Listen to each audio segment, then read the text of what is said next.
नमस्कार साथियों, स्वागत है आपका नाना क्लासेज यूट्यूब चैनल पर। कैसे हो आप सब लोग?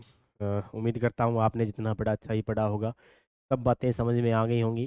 चलिए हम युगम की कड़ी में थे और इसी शब्द युगम की कड़ी में आगे चलते हैं कि हमने कल कहाँ तक पढ़े थे। हमारा जो टॉपिक था वो था शब्द युगम यानी समोच्चरित शब्द यानी श्रुति सम शब्द यानी शब्द भिन्नार्थक जो थे वो पढ़ रहे थे। और हमने श्रुति सम शब्दों में इन शब्दों को पढ़ लिया होगा। यहाँ से स्टार्ट कर रहे थे जो देखने बोलने सुनने में एक समान प्रतीत हो रहे हैं ये सारे शब्द हम, लेकिन उनका अर्थ क्या है अलग अलग है। ये सारे शब्द हम देख रहे थे और यहाँ पर हमने काफ़ी पढ़ लिए थे। चलिए आगे देखते हैं कौन कौन से पढ़ लिए होंगे।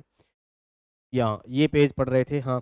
तो इसमें यहाँ देखेंगे इंदिरा के बारे में लिख दिया कि इंदिरा लक्ष्मी को कहते हैं। और इंदिरा मैंने बताया होगा क्या कि इंदिरा जो है ये किसकी पत्नी है? ये इंद्र की पत्नी इंदिरा यानी सची का नाम होता है। इंद्र की पत्नी इंदिरा यानी सची का नाम बताया था मैंने, ठीक है। क्योंकि आ की मात्रा लगने से कोई भी शब्द किस में बदल जाता है? स्त्रीलिंग में। और अधिकांशतः शब्द ऐसे होते हैं जो स्त्रीलिंग में बदल जाते हैं, स्त्रीलिंग में बदल जाते हैं, ठीक है। तो ये हमने पढ़ा था। चलिए उसके बाद में हमने पढ़ रहे हैं इंदिरा। इंदिरा के बारे में लिखूंगा तो इंद्र की पत्नी का नाम इंदिरा है, यानी रियल नाम उसका था सची। क्या नाम था? सची।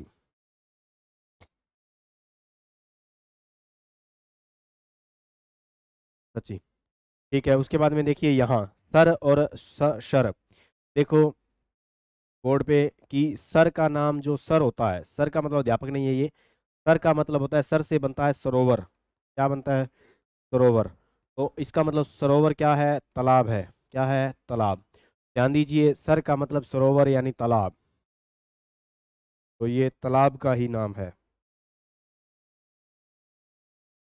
शर, सर होते हैं बाण। सर क्या होते हैं? बाण। तो ये है बाण।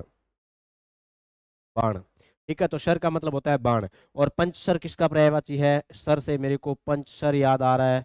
और पंचशर का मतलब होता है क्या? फूलों से बना हुआ क्या? बाण। और फूलों से बना हुआ जो बाण होता है वो किसके पास? पांच बाण यानी फूलों से बने हुए पुष्प धनवा यानी कौन? कामदेव। तो पंचशर किसका पर्यायवाची है? कामदेव का पर्यायवाची है, ठीक है। मकर ध्वज भी इसी का पर्यायवाची है, मनोज मनमथ अनंग, ठीक है। तो ये रतिपति, रति इसकी पत्नी का नाम था तो रतिपति हो जाएगा। तो शर का मतलब हमने बाण बताया। चलिए आप सबको सबसे पहले यहाँ से देखना है ये जो आगे वाले शब्द हैं इनमें सबसे पहले ये देखना है कि जो असुर है, जो असुर है असुर है, सुर है, शूर, सुर, सूर है और शूर है। ये एक जैसे जो शब्द दिखाई दे रहे हैं, इनमें क्या फर्क है? ध्यान दीजिए। सुर का मतलब होता है देवता। सभी को पता होना चाहिए कि सुर का मतलब क्या होता है? देवता। सुर का मतलब होता है देवता। और असुर का मतलब ए लग गया, इसका मतलब जो देवता नहीं है यानी जो क्या है? राक्षस है। असुर का मतलब हो गया जो देवता यानी देवताओं के उल्टे या देवताओं के विपरीत जो है, या देवता जहाँ देव का अभाव है वो है असुर यानी राक्षस, ठीक है। उसके बाद में इन दोनों के बीच में आओ कि एक तो है सूर और एक का है शूर। दोनों देखिए, एक है सूर और एक है शूर।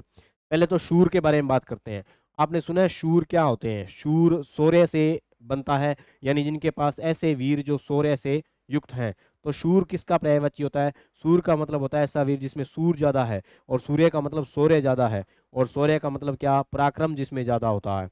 क्या ज्यादा है? पराक्रम जिसमें ज्यादा है, ठीक है। तो आपने शूरवीर सुना होगा। तो इस शूर को हमने देखा किसमें? शूरवीर में। और शूरवीर का मतलब होता है पराक्रम वाला वीर, यानी ऐसा इंसान, ऐसा वीर जिसमें पराक्रम ज्यादा है। तो शूर नाम शौर्य के लिए आता है या वीरों के लिए आता है?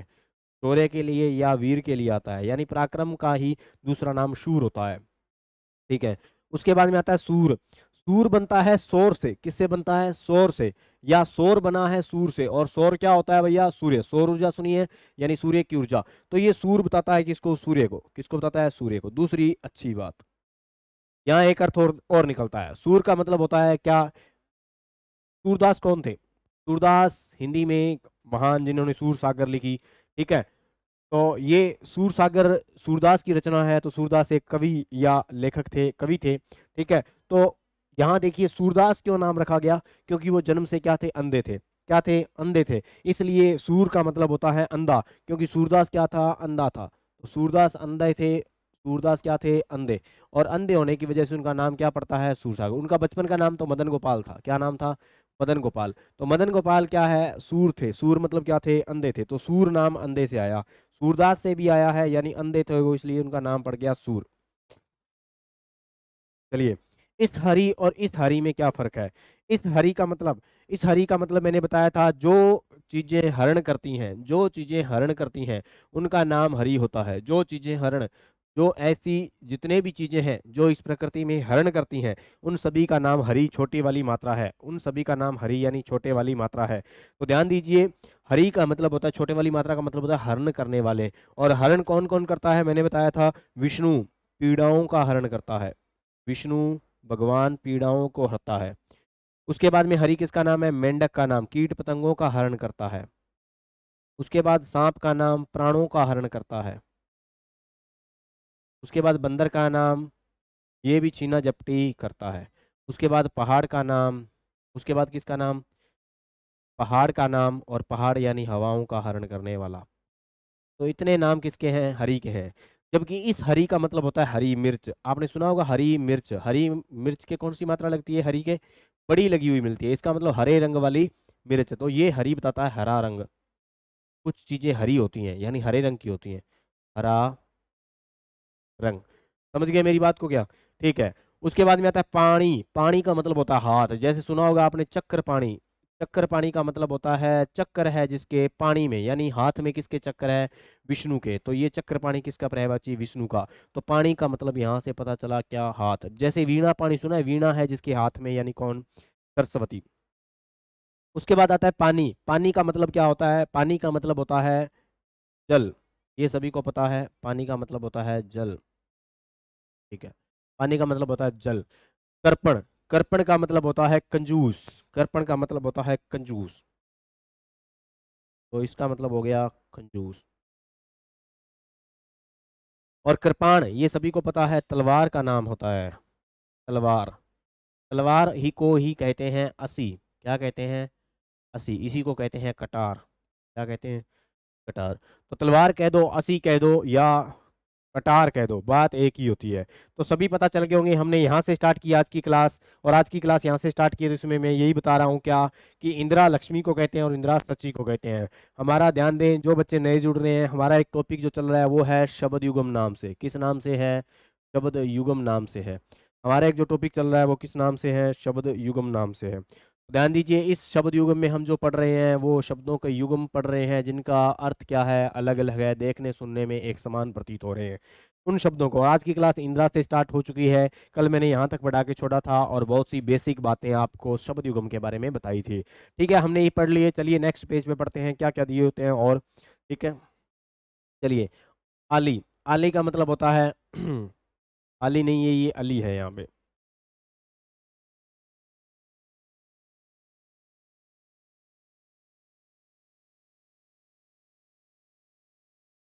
ये है अली।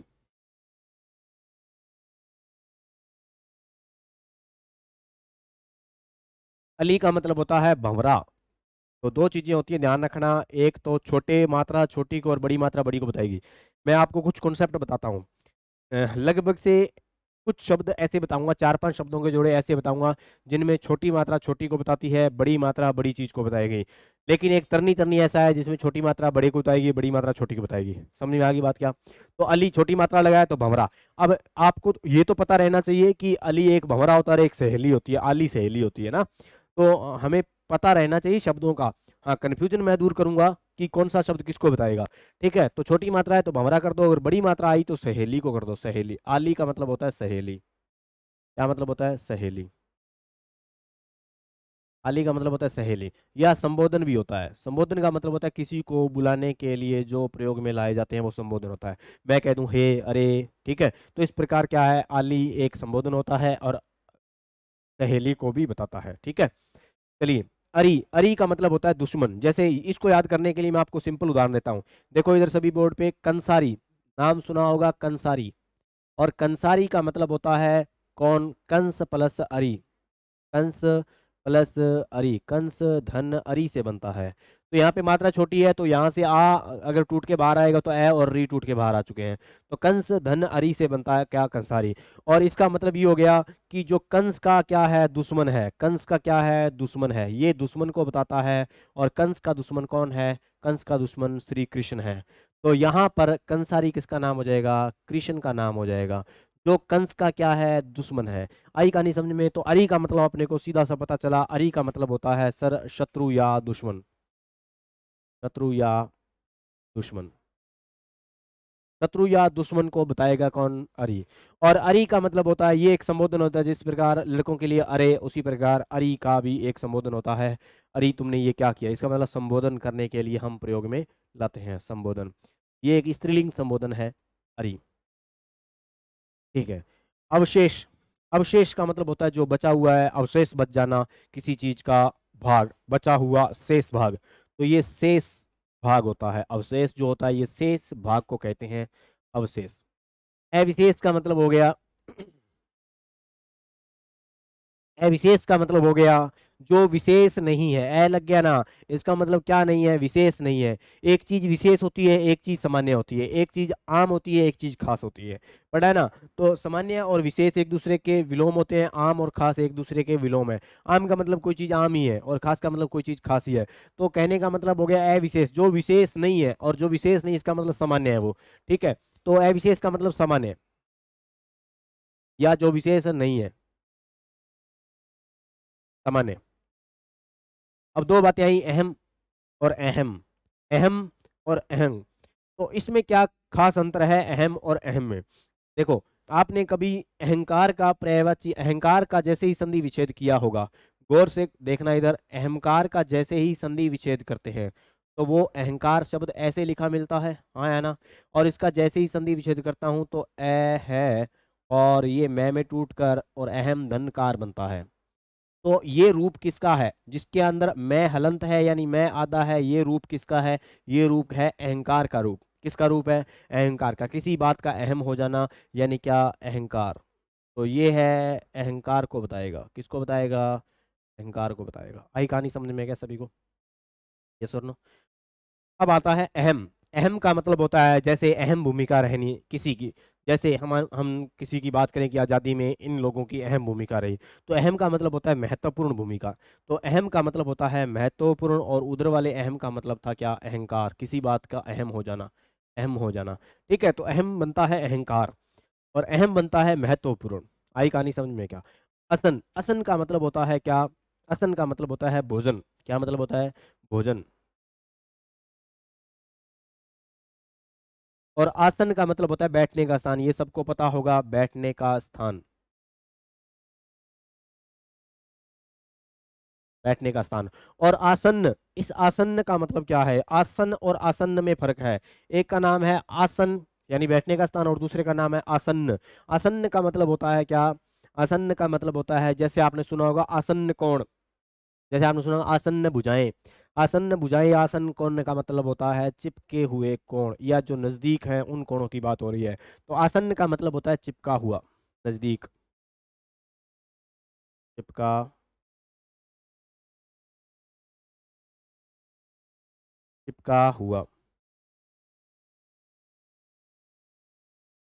चिपका हुआ। तो ये चिपके हुए जो होते हैं, या आसन्न कोण, जो कोण पास पास या नजदीक स्थित होते हैं उन्हें कहते हैं आसन्न कोण। अवलंब, अवलंब का मतलब होता है सहारा, लंब का मतलब सहारा होता है, अवलंब सहारे को बताएगा। और अविलंब, ए का मतलब नहीं है, और विलंब का मतलब होता है देरी, विलंब से। तो इसका मतलब हो गया बिना देरी के। अविलंब का मतलब क्या हुआ, विलंब यानी देरी, और ए का मतलब हो गया बिना देरी। तो ये है बिना देरी के, यानी जहां विलंब नहीं है, यानी बिना देरी से। और बिना देरी से इसका मतलब हो गया अति शीघ्र, इसको लिख सकता हूं अति शीघ्र, अति शीघ्र यानी शीघ्रता से, बहुत ही शीघ्रता से, अविलंब। ठीक है। तुम अविलंब पढ़ना शुरू कर दो, इसका मतलब हो गया बहुत ही जल्दी, यानी बिना रुके, बिना देरी से तुम स्टार्ट कर दो, शुरू कर दो। अभिराम, अभिराम सुंदरता का पर्यायवाची होता है, सुंदर, सुंदर जो होती हैं चीजें उनको अभिराम कहा जाता है। और ए विराम का मतलब ये वही बात आ गई सर, ए का मतलब नहीं होता है और विराम का मतलब जहां विराम यानी रुकना नहीं है, यानी बिना रुके, बिना रुके। इन बातों को समझ गए आप, बिना रुके और बिना देरी से। तो ए विलंब का मतलब हो गया विलंब नहीं करना, और ए विराम का मतलब हो गया विराम नहीं करना, यानी रुकना नहीं है, बिना रुके। ठीक है। अब ये चार शब्द ही अति महत्वपूर्ण होते हैं, इन चारों में बड़ा कंफ्यूजन रहता है। परिणाम, परिमाण, प्रमाण और प्रणाम। ठीक है, चारों को गौर से देखना। परिणाम का मतलब होता है नतीजा, ये सभी को पता है कि परीक्षा परिणाम, परीक्षा फल, नतीजा या कह देते हैं फल, या कहते हैं क्या प्रभाव है, प्रभाव। कई नाम होते हैं, नतीजा कह दो, फल कह दो, रिजल्ट कह दो इंग्लिश में। ठीक है, तो परिणाम का मतलब होता है नतीजा या फल या प्रभाव, क्या परिणाम निकला। परिमाण का मतलब होती है मात्रा, कितने परिमाण में आपने कुछ सामान खरीदा है, कितने परिमाण में आपने फल खरीदे हैं। तो ये परिमाण का मतलब होता है माप तौल की मात्रा, मात्रा, मात्रा, मात्रा। ठीक है, तो ये मात्रा को बताता है कितने माप में, कितने परिणाम परिमाण में आपने कुछ खरीदा है। प्रमाण का मतलब होता है सबूत, एविडेंस, प्रमाण, आपके पास क्या प्रमाण है कि आप सत्य बोल रहे हैं। तो ये है सबूत को बताएगा, किसको बताएगा, सबूत। प्रणाम, प्रणाम का मतलब क्या होता है, प्रणाम का मतलब होता है नमस्कार, प्रणाम का मतलब होता है नमस्कार, नमस्कार। ठीक है, उसके बाद में ये सेम की सेम बातें वही आ गई, क्या कि ए का मतलब होता है नहीं, और कथ का मतलब होता है कथन करना या कहना। कथ का मतलब होता है कथन करना, यानी बोलना। तो ये है बिना बोले, ये है बिना कुछ कहे, बिना कहे, यानी कथन नहीं करना, ए लग गया, इसका मतलब कथन का अभाव यानी बिना कहे। और थक का मतलब होता है थकना, थक का मतलब होता है थकना, थक का मतलब होता है थकना, और ए लग गया, इसका मतलब होता है बिना थके, बिना थके। तो ये है बिना थके, यानी थकने का अभाव है, बिना थके। तो ये है बिना थके। उसके बाद में अपेक्षा, अपेक्षा का मतलब क्या होता है, अपेक्षा,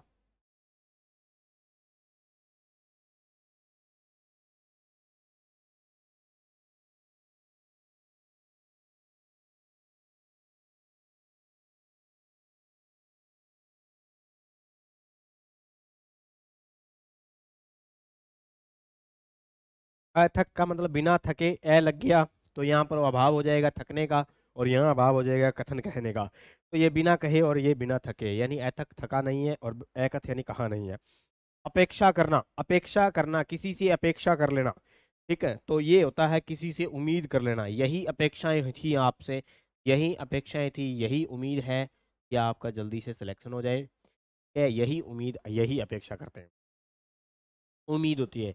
एक होती है अपेक्षा का मतलब होता है सापेक्षवाद, सापेक्षवाद का मतलब होता है किसी की तुलना करना। जैसे आपसे, आपकी अपेक्षा तो ये बच्चे अच्छे हैं, या आपकी अपेक्षा वो बच्चे अच्छे हैं, या ये क्लास आपकी अपेक्षा उस क्लास से ज़्यादा होशियार है।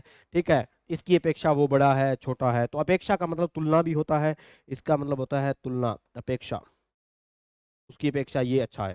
तो ये तुलना से भी होता है और उम्मीद से भी होता है। उपेक्षा करना किसी की, उपेक्षा का मतलब होता है निंदा करना। ठीक है, तो ये होता है निंदा,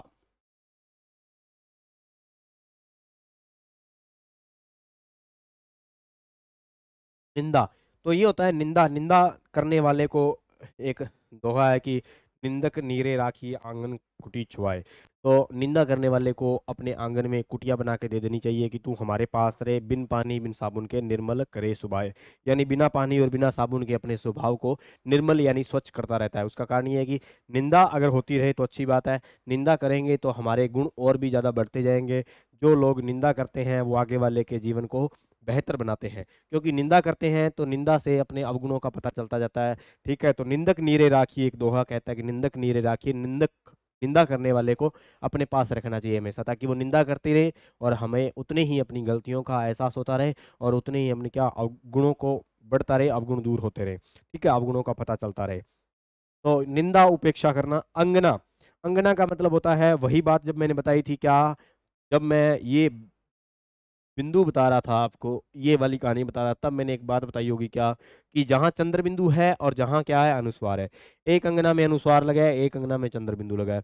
अनुस्वार का मतलब होता है, जैसे मैं कह दूं वीरांगना, क्या कह दूं, वीरांगना, यानी वीर की स्त्री या वीर की पत्नी को वीरांगना कहेंगे। तो यहाँ अनुस्वार लगा हुआ है, तो इस अंगना का मतलब होता है स्त्री या पत्नी। स्त्री को कहेंगे या किसको कहेंगे, पत्नी को कहेंगे।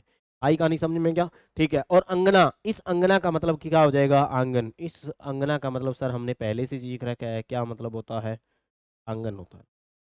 आई कहानी सभी को समझ में? आप स्क्रीनशॉट ले सकते हैं इसका आराम से। ठीक है, ये हमारा शब्द युगम जो चल रहा है उसका एक स्लाइड और पढ़ ली है हमने, एक स्लाइड और पढ़ ली है। चलिए जल्दी से स्क्रीनशॉट ले लीजिए। ठीक है, उसके बाद में नेक्स्ट पढ़ते हैं। यहाँ आ जाइए।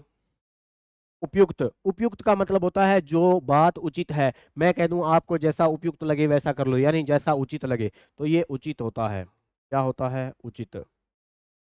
और उपर्युक्त या उपरोक्त, इन दोनों को अगर मैं तोड़ के देखूंगा तो इसका मतलब होता है ऊपर दिया गया। उक्त, उक्त का मतलब होता है कथन।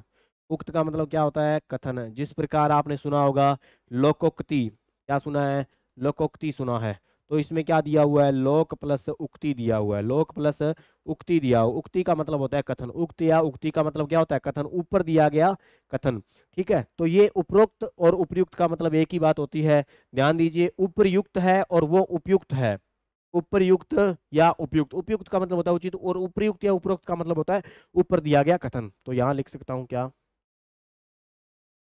ऊपर दिया गया कथन। आ जाओ। उर का मतलब होता है क्या, उर का मतलब होता है हृदय, मन, हृदय। उर का मतलब होता है हृदय। तो उर यानी हृदय को कहते हैं। तो आप बताइए मेरे को, उर्ग किसका पर्यायवाची है? कुछ बातें इससे लिंक करके जोड़ के बताता हूँ। उर्ग नाम लिखा है मैंने, और आप लोग बताइए कि उर्ग किसका पर्यायवाची है। उर्ग किसका पर्यायवाची, ये आपके लिए प्रश्न है, उर्ग किसका पर्यायवाची है, उर्ग। तो मैंने दो चीजें अलग अलग लिखी थी, उर प्लस गय। गय का मतलब होता है गमन करना, गय का मतलब होता है गमन करना, और उर का मतलब होता है हृदय। उर का मतलब क्या होता है, हृदय।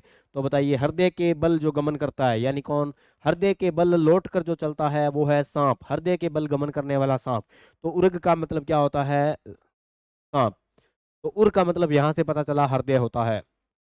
उरु, उरु का मतलब होता है स्तन, जो वक्ष पर जन्म लेते हैं, हृदय पर जो जन्म लेते हैं वो होते हैं स्तन। यानी इसका नाम उरोज भी होता है, उरोज। उरोज का मतलब हो गया उर पर जन्म लेने वाले, और वक्षोज भी होता है वक्ष पर जन्म लेने वाले, और इसका पर्यायवाची कुछ भी होता है। ठीक है, इसका पर्यायवाची स्तन भी होता है, लिख दिया मैंने, ये सभी स्तन के पर्यायवाची हैं। इसका मतलब हो गया जो उर पर जन्म लेगा, जो वक्षोज पर जन्म लेगा, यानी जो हृदय पर जन्म लेगा, यानी वक्ष भाग या छाती पर जो जन्म लेगा, वो है उर, यानी उरु यानी स्तन। और ऊरू का मतलब होता है जांग। ऊरू का मतलब होता है क्या, जांग। ये जांग को बताता है। उदर, उदर का मतलब होता है, सबको पता है, पेट। जैसे लंबोदर किसका पर्यायवाची है, लंबा है उदर जिसका, यानी कौन, गणेश जी। तो ये गणेश जी के को बताएगा, उदर पेट को बताता है। उदक, उदक पानी का पर्यायवाची होता है भैया, उदक किसका पर्यायवाची, पानी का पर्यायवाची होता है। कुछ, कुछ का मतलब मैंने अभी बताया क्या, कुछ का मतलब अभी बताया क्या, स्तन, स्तन का पर्यायवाची होता है कुछ। और कूच का मतलब होता है प्रस्थान करना, प्रस्थान करना। कूच का मतलब क्या होता है, प्रस्थान करना, यानी कूच करो, सैनिकों को कूच करवाने के लिए कहा जाता है, तो प्रस्थान करने के लिए कहा जाता है। और कच्च बालों का पर्यायवाची है, किसका पर्यायवाची है, बाल, ये बालों को बताएगा। कुंडल, कुंडल एक कान का आभूषण है भैया, कुंडल कान का आभूषण है, कान का आभूषण कुंडल है। जबकि कुंतल, कुंतल बालों का ही पर्यायवाची है, ये बाल का पर्यायवाची है। कुंतल बाल का, बाल के पर्यायवाची लिख रहा हूं यहाँ पे। किसी बच्चे को अगर लिखने हो तो लिख सकता है कि बाल के कौन कौन से पर्यायवाची, बाल कह दो, केश कह दो, कच्च कह दो,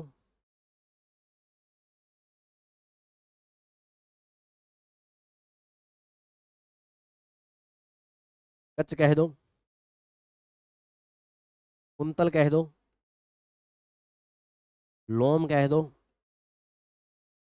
रोम कह सकता हूँ, सिरोरू कह सकता हूँ, सिरोरू, सिर की रू। तो ये बालों के पर्यायवाची है। तो ये सिरोरू बालों के पर्यायवाची हो गए हैं, ठीक है। तो इन चीजों को नोट करते रहना साथ साथ। रित, रित होता है सत्य को कहते हैं, सत्य। ऋतु, ये मौसम, सबको पता है। वैसे ऋतु और मौसम में भी फर्क है, ठीक है। ऋतुएं छह होती हैं, मौसम दो ही होते हैं। उसके बाद में मौसम दो या तीन हो सकते हैं, उनाड़ू सियालू, हाँ दो ही होते हैं। रिजु, रिजु का मतलब होता है सीधा। आपने छोटी क्लासों में पढ़ा होगा, एक 6 सेंटीमीटर ए बी का रिजु रेखाखंड लगाइए। तो यहाँ पर रिजु का मतलब होता है सीधा। रिजु का मतलब क्या होता है? सीधा। रज्जू, रज्जू का मतलब होता है रस्सी। ये मैंने बताया होगा तत्सम तद्भव में, जैसे नाभि रज्जू, नाभि से जुड़ी हुई रस्सी। तो रज्जू का मतलब रस्सी, रिजू का मतलब सीधा, ऋतु का मतलब मौसम, और रित का मतलब सत्य। चलिए यहाँ आइए, कपि और कप्पी। कपि और कप्पी, कपि का मतलब होता है, कपि बनता है, ध्यान देना इधर, कपि छोटा प्लस ईश। तो ये हो गया कपियों का ईश्वर, यानी कौन? कपीश। और कपि का ईश्वर कौन है? कपि का ईश्वर है हनुमान जी। कौन है? हनुमान। तो कपि का मतलब सबको पता लग गया होगा, किसका नाम होता है? बंदर का पर्यायवाची है। किसका पर्यायवाची है? बंदर का पर्यायवाची है। उसका ईश्वर यानी कपीस, नाम सुना होगा हम हनुमान जी का, ठीक है। हनुमान चालीसा में आता है ना, जय कपीस, जय कपीस। तो कपि का मतलब होता है बंदर, तो इस छोटे वाले कपि का मतलब क्या लिख दूंगा? बंदर, बंदर। इस कपि बड़ी वाली का मतलब होता है गिरनी। क्या मतलब होता है? गिरनी। गिरनी सभी समझते हो, पहले कुएं पे जो गिरनी लगाई जाती थी पानी निकालने के लिए, उसके ऊपर से रस्सी जाती थी अंदर, ठीक है। तो ये गिरनी को बताता है। किसको बताता है? गिरनी को बताता है। ऑब्लिक, दूसर रंग को भी कपि कहते हैं। दूसर जो रंग होता है, मटमैला जो होता है, उसे कहते हैं कपि। तो ये बात भी अपने को ध्यान में रखनी है, ठीक है। चलिए आगे पढ़ते हैं, सबको समझ में आ रहा होगा। कर्म, कर्म का मतलब होता है, एक तो है क्रम, एक है कर्म। कर्म का मतलब होता है, सबको पता है, ये कार्य यानी काम से बना हुआ है। कार्य या काज या काम, तीन चीजें लिख सकता हूँ, कार्य, काज या काम। तीनों एक ही बात है, ये चारों का मतलब एक ही होता है, कार्य। और इस कर्म का मतलब होता है, मैं कहता हूँ कर्म से बैठो, तो एक श्रेणी या एक सीक्वेंस से बैठना है। तो कर्म का मतलब सीक्वेंस होता है, और सीक्वेंस यानी हिंदी में लिख सकता हूँ क्या? सिलसिलेवार। हिंदी में क्या लिखूंगा? सिलसिलेवार। क्रम संख्या लगा देते हैं, जैसे क्रम संख्या शॉर्ट में लिख देते हैं एक, ऐसे। तो क्रम संख्या एक, दो, तीन, चार, तो ये है इनके क्रम। किसी भी चीज की लिस्ट बनानी हो या नामावली सूची बनानी हो, तो क्रम संख्या लगाता है, यानी सिलसिलेवार। तो ये लिख सकता हूँ इसको सिलसिलेवार,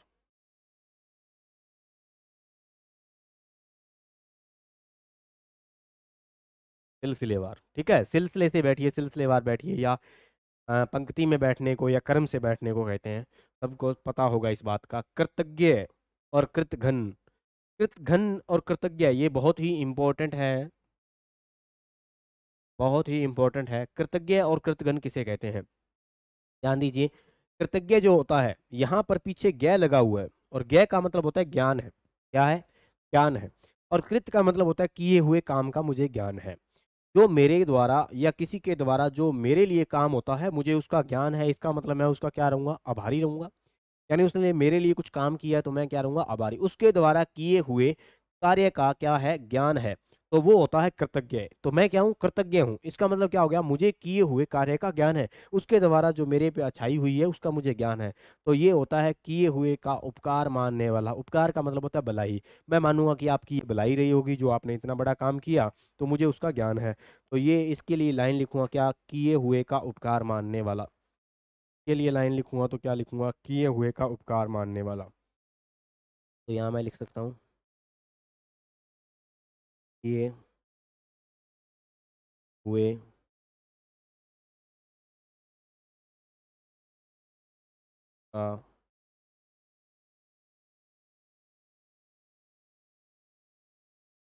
का उपकार मानने वाला, किए हुए का उपकार मानने वाला यानी भलाई मानने वाला, ठीक है। और कृतघ्न, कृतघ्न का मतलब होता है घनता दिखा दी, किए हुए काम के पीछे घनता घिन हो चुकी है, तो ये किए हुए काम को उपकार जो नहीं मानने वाला, ठीक है, तो ये होता है किए हुए काम का उसे कोई एहसान नहीं है, किए हुए का उपकार नहीं मानने वाला, उपकार ना मानने वाला, तो उसे किए हुए काम का कोई उपकार नहीं भैया, उसके लिए कोई काम नहीं है, उसके लिए कोई एहसान वाली बात नहीं है, ठीक है। तो अगर कोई मेरे पर कोई कार्य है या मेरे द्वारा कोई कार्य है या मेरे लिए कोई कार्य कर रहा है, इसका मतलब क्या है, मुझे अगर ज्ञान है उस चीज़ का तो मैं उसको भलाई मानूंगा कि हाँ ठीक है आपने भलाई का काम किया है। और अगर नहीं कर रहे हो तो वो कृतघ्न है। तो कुछ लोग कृतज्ञ हैं, कुछ कृतघ्न भी होते हैं, ठीक है। कांतार, कांतार एक जंगल का पर्यायवाची होता है। कांतार कहते हैं जंगल को, किसको कहते हैं, जंगल, जंगल। और कांता ये सुंदर स्त्री या सुंदर पत्नी को कहते हैं। तो जिसकी सुंदर पत्नी है उसे कांता कहा जा सकता है, सुंदर पत्नी का पर्यायवाची है सुंदर पत्नी, ठीक है। तो सुंदर पत्नी के लिए रूपसी नाम भी प्रचलित है, रूपसी, सुंदर पत्नी का नाम है रूपसी, ठीक है। और इसी को कांता कहते हैं, इसी को विनीता भी कहते हैं। ये सुंदर स्त्रियों के पत्नियों के नाम हो सकते हैं, रूपसी, कांता, विनीता, ठीक है। तो कांता नाम सुंदर पत्नी के लिए आता है, ठीक है।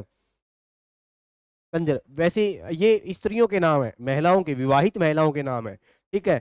सुंदर, अगर अविवाहित की बात करें, अविवाहित कोई सुंदर है लड़की तो उसे चारू कहा जाता है, चारू।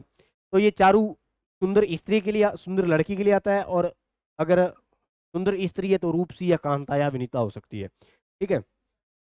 कंजर एक जाति है, आप सबको पता है कंजर जाति है। और कुंजर, कुंजर हाथी का पर्यायवाची है, हाथी का पर्यायवाची कुंजर, हाथी का पर्यायवाची। और कंजर की है जाति है एक, ठीक है। ये सब आपने देख लिए होंगे। कंजर जो है वो एक जाति है और जनजाति है, और कुंजर जो है वो हाथी का पर्यायवाची है। आप सभी को कुंजर है, गयंद है, मातंग है, ये सब ऐसे ऐसे नाम है जो याद नहीं रहते हैं, मैं आपको लिख रहा हूँ यहाँ पे, ठीक है। देखो इधर, जैसे कुंजर नाम है वो किसका है, हाथी का है, कुंजर लिख दिया। मातंग लिख दिया। बाकी तो सभी को पता है, गज है, ठीक है। द्विरथ है, यानी द्विरथ, रथ का मतलब दांत होते हैं, द्वि का मतलब दो दांत वाला यानी हाथी। और मातंग है, गयंद है, ये ऐसे नाम है जो याद नहीं रहते हैं। तो कुंजर, मातंग, गयंद, ये तीनों नाम हाथी के पर्यायवाची है। और एक मैंने अभी चलते हुए बताया था, क्या वारण, क्या बताया हुआ, वारण बता दिया होगा या बता दूंगा, ठीक है। तो वारण भी हाथी का पर्यायवाची। द्विरथ, द्विरथ का मतलब होता है दो दांत वाला, कौन, हाथी। वितुंड का मतलब, तुंड का मतलब मैंने पहले ही बता दिया होगा, क्या, तुंड का मतलब मुख होता है। और वी यानी विशेष प्रकार का मुख किसके पास है, हाथी का, सबसे अजीब मुख है ना बाकी जो सभी जानवरों से। तो ये ऐसे पर्यायवाची हैं जिनको याद करना बहुत ही अनिवार्य है, जरूरी है, ठीक है। तो चलिए स्क्रीनशॉट ले सकते हैं आप इन चीजों का। नेक्स्ट स्लाइड बढ़ाता हूँ। कश, कश का मतलब होता है क्या, ये छह नाम बहुत ही इंपॉर्टेंट है, इन छह को अच्छे से पढ़ लेना भाई। ये छह नाम वेरी वेरी इंपॉर्टेंट है। कश और कस और कस, सबसे पहले यहां से स्टार्ट करता हूं। देखो, कस का मतलब होता है किसी चीज को कस के पकड़ना, यानी कसना, है ना, कस कर पकड़ लिया, ठीक है। इसका मतलब हो गया कसना। एक क्रिया का बताता है कसना, एक क्या है, क्रिया, ठीक है, क्रिया। जैसे मान लो किसी को रस्सी से कस कर बांध दिया, तो कसना का एक क्रिया है, कस का मतलब होता है क्रिया, ठीक है। इस कस का मतलब होता है कसौटी, कसौटी को कहते हैं। ये कश क्या है, कश का मतलब होता है कश, जैसे कोई धूम्रपान करने वाले व्यक्ति क्या करते हैं, कश लगाते हैं, यानी किसी भी धूम्रपान युक्त जो पदार्थ होते हैं, बीड़ी सिगरेट जो है, इनका कश लगाते हैं वो। तो कश का मतलब होता है सूटा लगाना किसी चीज का, वो कहेंगे सूटा लगा रहे हैं। सूटा का मतलब होता है कश लगा रहे हैं। अब इनमें आ जाऊं, कोस, यहां से स्टार्ट करता हूं। कोस का मतलब सभी को पता है, दूरी, दूरी, ठीक है। तो दूरी, कोस एक दूरी को बताता है। आपने सुना होगा दो कोस चलना, एक कोस चलना, पहले दूरी का मात्रक हुआ करता था कोस, ठीक है। अब आ जाओ इन दोनों में। आपने एक नाम सुना होगा शब्दकोश, क्या सुना होगा, शब्दकोश, इस शब्दकोश में ये वाला स लगता है, यानी कि कौन सा स लगता है, तालव्य स लगा है। तो शब्दकोश किसे कहते हैं भैया, डिक्शनरी को कहते हैं। किसको कहते हैं, डिक्शनरी को कहते हैं। डिक्शनरी को कहते हैं। तो शब्दकोश डिक्शनरी में होता क्या है, शब्दों का भंडार, यही तो कहते हैं। तो शब्दों का भंडार, तो शब्दकोश क्या होता है भाई, जहां शब्दों का क्या हो, कोश हो, यानी क्या हो, भंडार हो। तो कोश का मतलब होता है भंडार,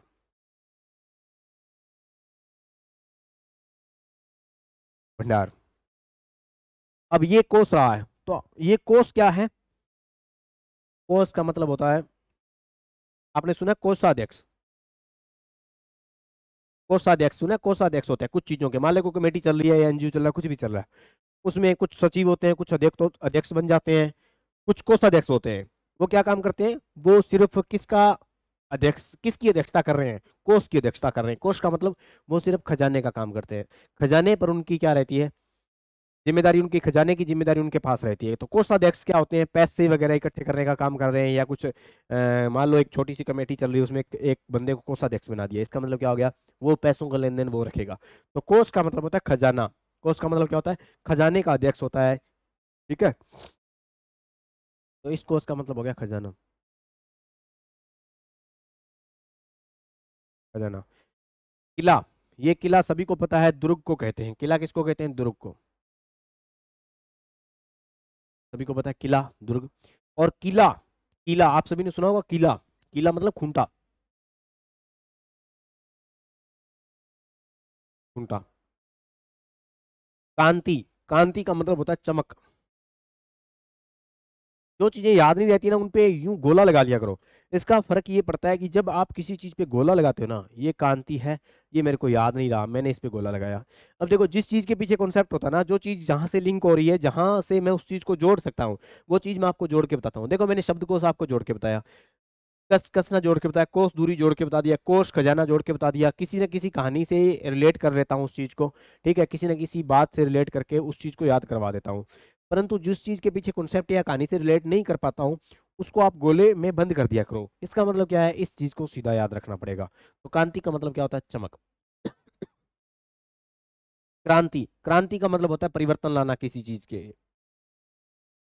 परिवर्तन। ये सभी को पता हो गया कि क्रांति करना या परिवर्तन करना। और क्लांति, क्लांति, क्लांति का मतलब होता है थकावट। जो क्रांति नहीं लाते वो क्लांति लाते हैं, ये सुनो, ऐसे याद कर लो। जो क्रांति नहीं लाएंगे वो क्लांति लाएंगे, यानी वो थके हुए हैं फिर। ठीक है, अलग भी ऐसे लग रहा है जैसे क्रांति को कोई थका हुआ लोग क्लांति कह रहे हैं। जिला, जिला ये सबको पता है ना। तो जिला सबको सबको पता है क्या होता है, मंडल। मंडल।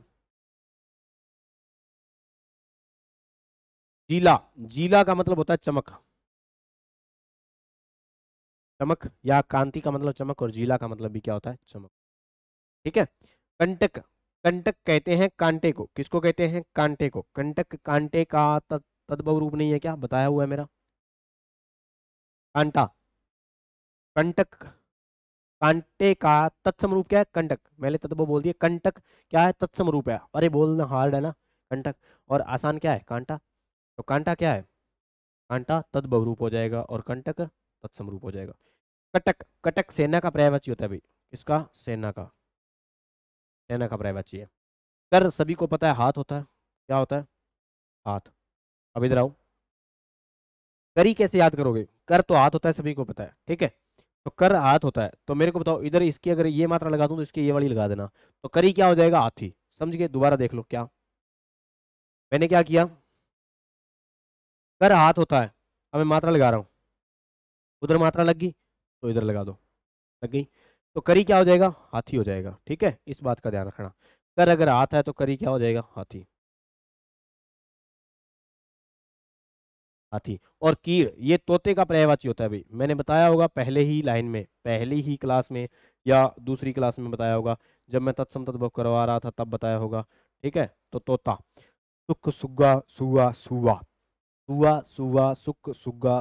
ठीक है, और कीर दाड़िम प्रिय रक्त लोचन, सॉरी रक्त तुंड। ठीक है, रक्त लोचन तो कबूतर का पर्यायवाची है। कुल, कुल का मतलब होता है वंश, किसी चीज का वंश। या कुल का मतलब योग भी होता है, या टोटल भी होता है, या सब। कुल कितने आदमी आए, इसका मतलब सब कितने आदमी आए, टोटल कितने आदमी आए, ठीक है, योग कितना था उनका, ठीक है। और कूल, कूल का मतलब सभी को पता है, ये कूल ठंडा नहीं है भैया, कूल का मतलब होता है किनारा, और किनारा ठंडा ही होता है, ऐसे मान के चलो, याद रह जाएगा, कूल का मतलब किनारा। कृष्ण, कृष्ण का मतलब होता है, ये कृष्ण, ये कृष्ण वो कृष्ण नहीं है, कृष्ण का मतलब होता है क्या, किसान। ये किसान का क्या है, कौन सा रूप है, तद्भव रूप है, तत्सम रूप है। किसान का तत्सम रूप होता है कृषण। कृषाणु, ये आग का पर्यायवाची है, आग का पर्यायवाची। अब आग के पर्यायवाची यहां लिख दूं, अच्छा रहेगा।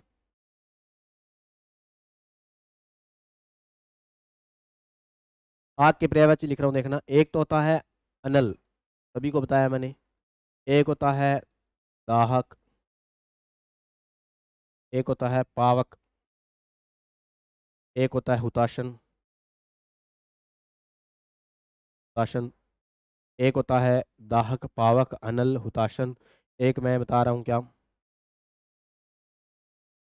कृषाणु, एक होता है जातवेद, एक होता है वायु सखा, वायु की सखा मित्र है ये, ठीक है। तो ये सारे किसके, आग के पर्यायवाची हैं, ठीक है, तो ये आग के हो गए। चलिए उसके बाद में आ जाओ, क्या,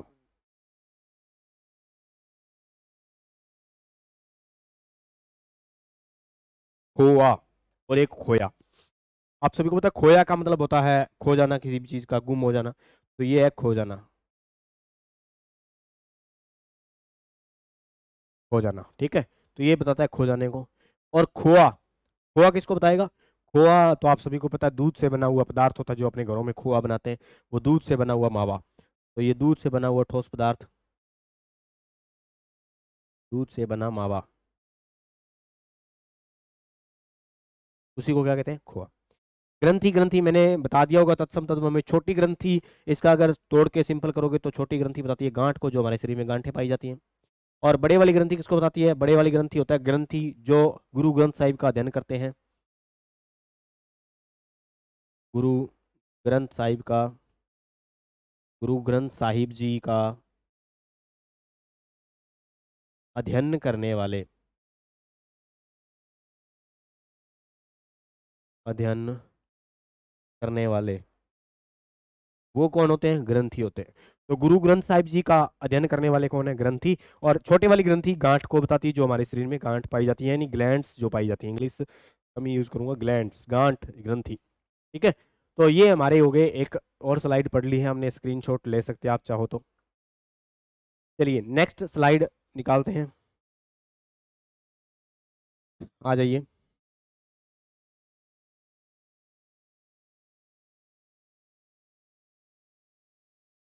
गगरा, ये गगरा नहीं है, ये घाघर है, गगरा नेक्स्ट आगे वाले पेज पे है, हो रहा, ये है गागर,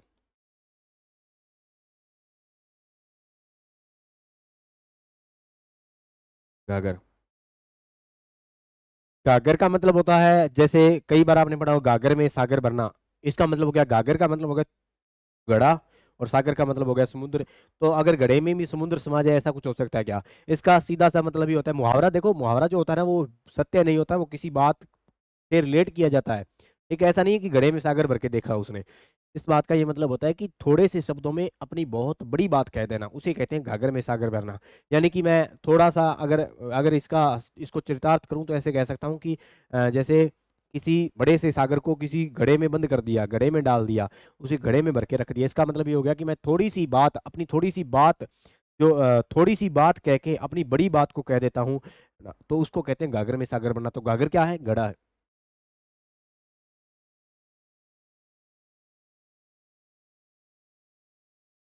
गा- घड़ा। और घाघरा, घाघरा एक क्या है, वस्त्र होता है, महिलाओं का वस्त्र,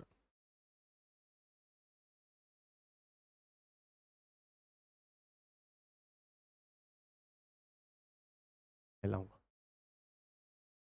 चलिए, ग्रे, ग्रे का मतलब होता है घर।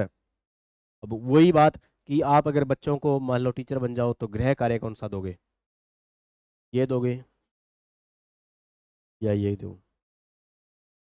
सर हम गृह कार्य जरूरी नहीं देंगे, हम उन्हें कहेंगे HW, यही लिख देंगे सर, हमें जरूरत ही नहीं है ग्रह कार्य देने की, हम HW लिखेंगे होमवर्क, है ना। तो हमें जरूरी सर इस लफड़े में फंसना कि ग्रह कैसा लिखें, है ना। तो HW लिख सकते हैं ना। तो ये बात गलत है कि अपने HW, हमें ग्रह कार्य जब लिखना नहीं आता तो हम HW का प्रयोग कर दें। तो ग्रह कार्य है कौन सा दोनों में से? जो घर पे देने के लिए जो कार्य होता है, घर पे करने के लिए जो कार्य होता है, उसे होता है। तो ग्रह का मतलब ये घर होता है, ये नक्षत्र होते हैं। सूर्य चंद्रमा ये क्या है? ग्रह है ना। तो ये जो है शुक्र बुध, ये सब क्या है? ग्रह होते हैं। तो नक्षत्र, तो गृह का मतलब घर होता है और ग्रह का मतलब होता है नक्षत्र। घोष और ये घोष, इस घोष का मतलब मैंने आपको बताया होगा, सघोष वर्ण। सघोष वर्ण कौन से हैं? कोई बता सकता है? घोष का मतलब क्या? गर्जन या गूंज।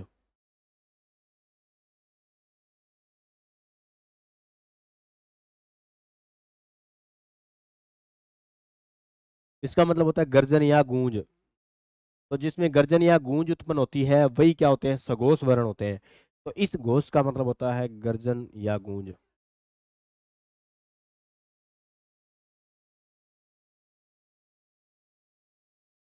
गूंज या कंपन, कंपन, ठीक है। और इस घोष का मतलब होता है बस्ती, बस्ती। चिर, अब चिर का मतलब क्या है? चिर का मतलब होता है सदैव या समय, सदैव। जैसे मैं कहूँ चिर परिचित है, ठीक है, तो इसका मतलब सदैव से परिचित रहे हैं वो लोग, चिर परिचित है मेरे काफी, यानी सदैव या लंबे समय से। ठीक है, तो चिर का मतलब समय भी होता है, समय भी होता है। आप सभी को पता है समय, हम ऐसे शब्द कई बार पंजाबी में यूज कर लेते हैं, किन्ना चिर। ठीक है, तो चिर का मतलब समय भी होता है, सदैव भी होता है। और चीर का मतलब होता है क्या? जैसे द्रौपदी का चीर हरण हुआ, तो इस लाइन से आप क्या समझे? किसका हरण हुआ भैया? चीर का हरण हुआ। चीर मतलब क्या? वस्त्र। चीर मतलब क्या? वस्त्र। तो वस्त्रों का हरण होना वही क्या है? चीर हरण है। तो चीर याद आया, किसको कहते हैं सर? वस्त्र को कहते हैं,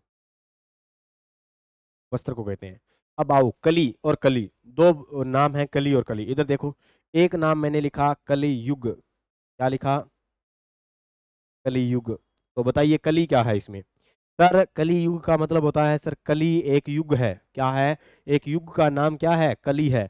तो इस कली का मतलब हो गया सर एक, एक युग है, युद्ध नहीं, एक युग का नाम है, एक युग है ना, एरा। और कली, कली का मतलब होता है आधा खिला फूल, फूलों की कली, अध खिला। अध उपसर्ग का प्रयोग करते हुए मैं यहाँ लिख सकता हूँ अध खिला फूल। अध एक उपसर्ग होता है, अध खिला फूल जो होता है उसे कहते हैं क्या? कली। ठीक है, यहाँ आओ। उसी प्रकार इन इनको दोनों को याद करने का तरीका एक ही है, कली से कलियुग बना लो, बलि से बलिदान। आपने देखा है बलिदान किसे कहते हैं?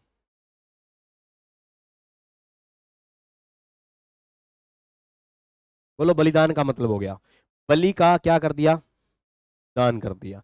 बलि मतलब बलि दे दी गई किसी चीज की। ठीक है, तो बलिदान का मतलब हो गया क्या? त्याग या समर्पण किसी के प्रति। तो बलिदान दे दिया यानी बलि का क्या कर दिया? दान। तो ये एक प्रकार से बलि क्या है?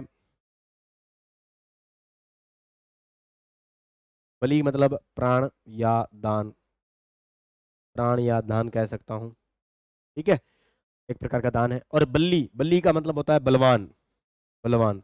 आपने गाँव में ऐसा शब्द सुना होगा, बल्ली, बल्ली तुम ऐसा मत करो। ठीक है, तो बलि मतलब बलवान, छोटे बच्चे को बलवान समझते हैं तो बलि कह देते हैं।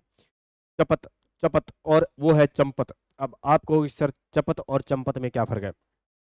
तो इधर देखिए, चपत का मतलब होता है थप्पड़ लगा देना, एक चपत लगा दी उसके, है ना। और चपत लगाने के बाद वो चंपत हो गया। तो चपत का मतलब हो गया थप्पड़, डांटा। और इसको मैंने लपड़ भी लिखा था कहीं, लपड़ रख दिया किसी के। तो लपड़ का मतलब होता है थप्पड़ रख देना और चपत लगा देना, और फिर वो क्या हो जाएगा? चंपत हो जाएगा, यानी भाग जाएगा। तो वहां से चंपत होना यानी भाग जाना, भाग जाना। चतुष्पद और चतुष्पथ दोनों में अंतर समझिए, एक में पथ लिखा हुआ है, एक में पद लिखा हुआ है। चतु का मतलब होता है चार, इधर वाले चतु का मतलब भी क्या होता है? चार। तो चार पद यानी पैर, चार पैर वाला कौन? मवेशी जानवर, गाय भैंस सब क्या है? चार पैर वाले, यानी मवेशी है, मवेशी है या जानवर है। ठीक है, तो चतुष्पद कौन का मतलब क्या होता है? चतुष्पद का मतलब क्या लिखूंगा? जानवर। मवेशी जो होते हैं ना, गाय भैंस बकरी जानवर। और चतुष्पथ, पथ का मतलब होता है रास्ता, और चतु यानी चार, चार रास्ता यानी क्या, चौराहा। ये चौराहे को बताएगा। ये इंपॉर्टेंट है, ध्यान रखना, जल्दबाजी मत करना यहाँ। एक तो है चर्म और एक है चरम। चर्म का मतलब मैंने बताया था क्या, चर्म का मतलब होता है चाम। इसका जो तद्भव रूप क्या बना था, चाम। चाम, चाम का मतलब क्या, चमड़ी। तो चर्म कहते हैं चमड़ी। नाम सुने, चर्म रोग, तो यानी चमड़ी के रोग। और चरम स्थिति पर, चरम सीमा यानी अंतिम सीमा। चरम का मतलब होता है शिखर। तो मैं कह दूं कि अगर किसी का गुस्सा, मान लो मेरा गुस्सा चरम सीमा पार कर गया, इसका मतलब अंतिम सीमा पार कर गया, तो ये चरम का मतलब होता है शिखर, अंतिम, शिखर या अंतिम, तो कहते हैं चरम। चरम स्थिति नहीं सुनी, क्रिटिकल कंडीशन, चरम या अंतिम।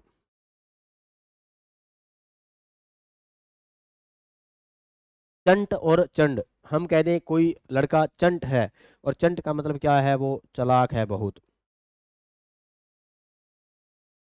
चालाक। और चंड बहुत ही चंड है वो, चंड का मतलब क्या है, शरारती है वो। तो चालाक और शरारती में बहुत फर्क होता है। कुछ लड़के चालाक नहीं होते, केवल शरारती होते हैं, उनको केवल शरारत से मतलब। और कुछ चालाक होते हैं, वो शरारत नहीं करते, चालाक हैं वो। तो चंट और चंड में फर्क है, देखो नाम में थोड़ा सा फर्क आया, लेकिन अर्थ बिल्कुल बदल चुका है। उसी प्रकार एक आता है जगत और एक आता है जगत, ठीक है। तो क्या फर्क है दोनों में, उस वाले जगत का मतलब, आप कौन से जगत में रहते हो पहले वो बताओ मेरे को। आप किस जगत में रह रहे हो, एक नंबर में रह रहे हो, दो नंबर में रह रहे हो, उधर वाले में, इधर वाले में, आपका निवास स्थान कहाँ है। तो इधर आइए, इस बात को समझने के लिए मैं इस लाइन को समझाता हूँ। एक आपने ये पढ़ा होगा, जगत प्लस नाथ, यानी क्या बन गया, जगन्नाथ। व्यंजन संधि का नियम है, प्रथम के सामने पंचमा वर्ण आए तो प्रथम भी अपने पंचमे में बदल जाता है। तो जगत प्लस नाथ यानी जगत का जो नाथ है, इस दुनिया का जो नाथ है, ये वो है जगन्नाथ, यानी कौन, ईश्वर है, यानी गॉड की बात कर रहा है ये, ठीक है। तो यहाँ पर आपको पता चला जगत यानी क्या, संसार की बात है, और संसार यानी कि इसमें क्या आएगा, तय आधा आएगा। तो इस जगत का मतलब हो गया संसार। हमेशा ध्यान रखो, जिस जगत में आप रहते हो उसमें तय क्या होता है, आधा होता है। ये जगत क्या है, ये कुएं की मुंडेर होती है, कुएं का जो किनारा होता है बाहरी, कुएं की मुंडेर, कुएं की जो मुंडेर होती है उसका नाम होता है जगत। और जगत में जो हम संसार या दुनिया में रह रहे हैं, उस जगत में क्या है, तय आधा है। चलिए आप स्क्रीनशॉट ले सकते हैं, हमने दूसरी स्लाइड एक और पढ़ ली है। बहुत ही इंपॉर्टेंट शब्द जो चल रहे हैं हमारे, बहुत ही महत्वपूर्ण शब्द हैं ये।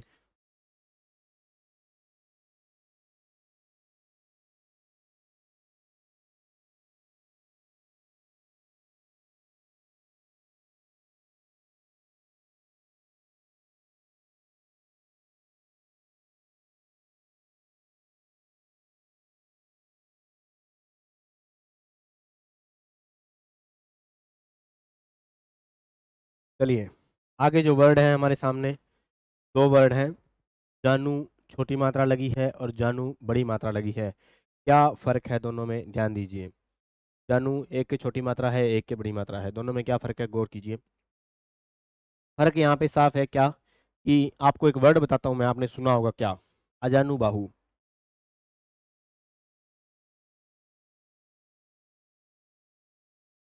अजानु बाहु बोलो, इसमें कौन सी जानू आई, छोटी या बड़ी।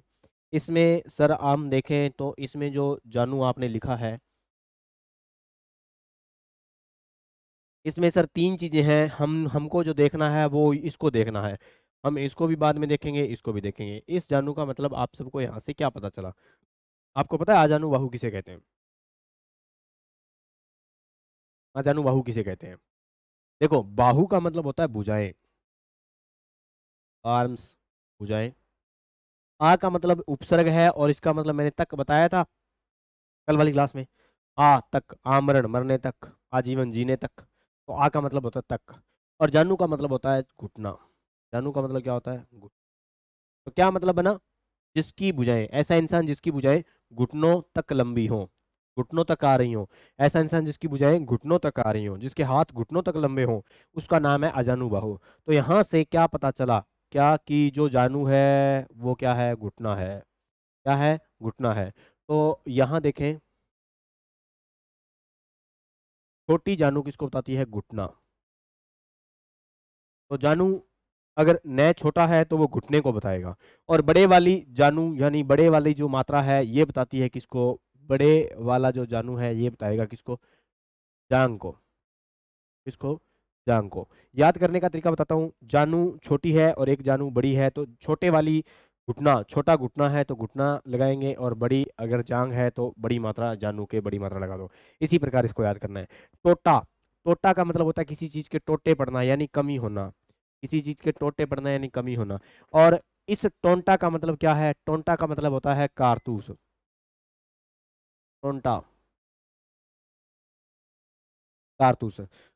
अब ये दो वर्ड एक जैसे दिखाई दे रहे हैं, लेकिन इसके नीचे नुक्ता चिन्ह का प्रयोग है, और नुक्ता चिन्ह का प्रयोग जैसे ही करते हैं तो क्या लिख देते हैं, एक का मतलब जरा होता है और दूसरे दूसरे जरा का मतलब क्या होता है। ध्यान दीजिए, इस जरा और ये है जर्रा, उच्चारण समझना। एक का नाम है जरा और एक का नाम है जर्रा, जरा जर्रा। तो यहाँ देखो, जरा का मतलब मैंने बताया था जरा अवस्था यानी बुढ़ापा, जरा का मतलब मैंने बताया था जरा अवस्था यानी बुढ़ापा। मैंने बताया था अजर, अजर का मतलब हो गया जिसमें जर नहीं आता, जर मतलब बुढ़ापा नहीं आता, यानी कौन है, जो कभी बूढ़ा ना हो, वो है देवता। और जर्रा, जर्रा का मतलब होता है थोड़ा, जर्रा सा काम करो, थोड़ा सा काम करो। ठीक है, तो ये थोड़ा को बताएगा, थोड़ा। ज्वर, ज्वर का मतलब होता है बुखार, तेज ज्वर आना यानी बुखार। और जवार, जवार किसको कहेंगे भी, जवार कहते हैं किसको, जवार कहते हैं उफान को, जवार उफान। ठीक है, जैसे ज्वार भाटा आना, समुद्र में ज्वार भाटा, ज्वार का मतलब होता है उफान आना, और भाटा का मतलब होता है पानी वापस की तरफ, नीचे की तरफ, धरातल की तरफ लौट रहा है। तो ज्वार का मतलब होता है उफान। जठर, जठर का मतलब होता है पेट, जैसे मैंने कल पेट की आग बताई थी, जठरानल, तो जठर का मतलब पेट। और जरठ का मतलब क्या होता है, बूढ़ा, बूढ़ा। जूठा, जूठा मतलब क्या होता है, एक है जूठा और एक है जूठा। जूठा मतलब जूठन, जूठन छोड़ देते हैं ना, वो जूठा होता है। और जूठा मतलब क्या होता है, असत्य, ये तो सभी को पता है। झूठा मतलब झूठा आदमी यानी असत्य, मिथ्यावादी। ठीक है, अब आ जाओ, इन दोनों को, इन तीनों को अच्छे से समझना। जो चीज छोटी होती है उसकी छोटी मात्रा लगानी है, और जो चीज बड़ी है उसके बड़ी मात्रा लगानी है। तो यहाँ पर छोटी किसकी लगाऊं, बड़ी किसकी लगाऊं।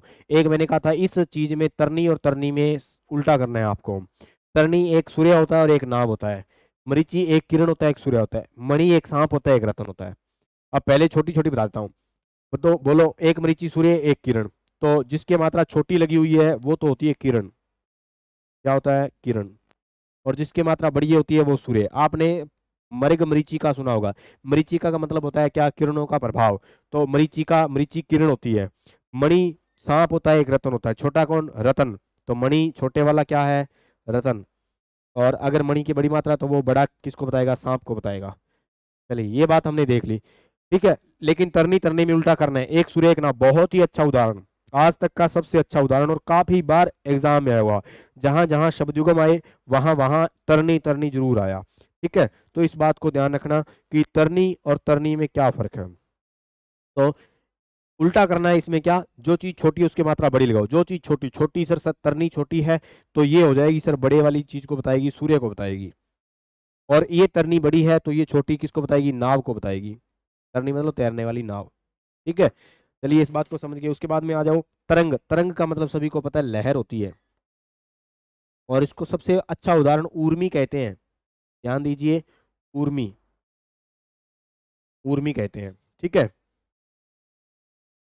ऊर्मी कहते हैं। एक होती है ऊर्वी, क्या होती है, ऊर्वी, वो पृथ्वी का पर्यायवाची है, किसका पर्यायवाची है, पृथ्वी का पर्यायवाची है।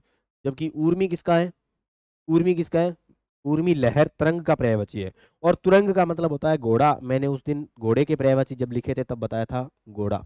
ठीक है, तो तड़ाक, तड़ाक का मतलब होता है क्या, तड़ाक और तड़ाक, तड़ाक से थप्पड़ रख दिया, इसका मतलब क्या हो गया, तड़ाक से किसी को थप्पड़ मार देना, यानी जल्दी से थप्पड़ मार देना।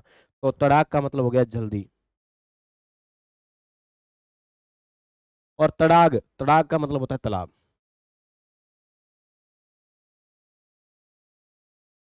तालाब। ठीक है, तड़ाक का मतलब हो गया तालाब। चलिए उसके बाद में नेक्स्ट स्लाइड जो है वो आगे की क्लास में पढ़ेंगे। ठीक है, तो आज हम इतना ही पढ़ेंगे। हमने शब्द युग्म के काफ़ी सारे शब्द युग्म पढ़ लिए हुए हैं इस टॉपिक में। इस क्लास में हमने काफ़ी सारे शब्दों युग्मों को देख लिया है, और शब्द युग्म के साथ साथ हमने तीन तीन चार चार शब्द एक साथ भी देखे हैं, और अति महत्वपूर्ण शब्द युग्म की हमने आज इस क्लास में चर्चा की है, जो रीट लेवल 1 और लेवल 2 और एसआई और पटवार जैसी भर्तियों, वीडियो जैसी भर्तियों में काफ़ी बार जो इन प्रश्नों की आवृत्ति होती रहती है, इसलिए इसको ज़्यादा से अच्छे से ध्यान से पढ़ना है इस टॉपिक को। ठीक है, मेरे जहाँ तक ये कोशिश रही थी, मैंने प्रत्येक शब्द को किसी न किसी बात से लिंक करके, रिलेट करके, कहानी जोड़कर उस बात को बताने की कोशिश की है, चेष्टा की है। ठीक है, तो किसी को भी अगर डाउट हो तो कमेंट सेक्शन में छोड़ सकता है, कोई लिखने में त्रुटि हो तो वो भी बताएं, आपके सुझाव है आमंत्रित। ठीक है, तो आज के लिए इतना ही काफ़ी है, धन्यवाद।